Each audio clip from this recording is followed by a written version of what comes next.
Hello! Welcome to How to Grow a Garden. I'm Scarlett. Today I want to talk to you about snowdrops. So there's a few ways to deal with snowdrops. You can either buy them as bulbs, tiny little bulbs which you put into the ground, and you typically put them in the fall.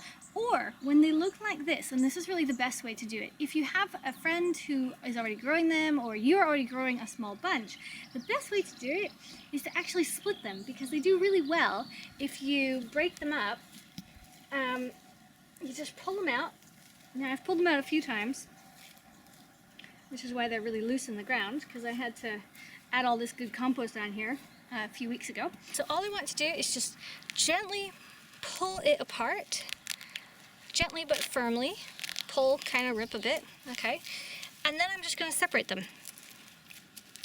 Now I could do that pretty much as many times as I want. I want each one to have a cluster, because it's always going to look better if you've got a bunch of flowers in one.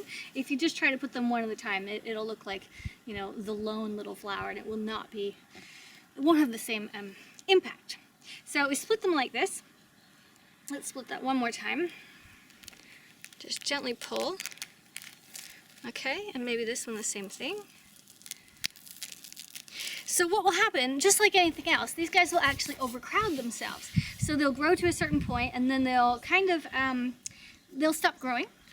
When you split them like this, they're going to go into hyper growing mode, and you're going to have a much better supply. So if you have a friend who has some snowdrops and you can get them, just borrow a clump or split a clump. Then take your snowdrops, dig a hole, preferably with a spade, but this is pretty loose. And you want to put them back into the ground the same height they came out, which is typically 3 times the size of the bulb. So I just put them back in, cover them over,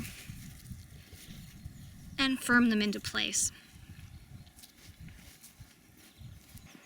So the thing to remember is you want to do them when they're still in their green. So while the leaves are still green, but after the flowers have died, but the leaves haven't turned brown, that is the best time to split your snowdrops.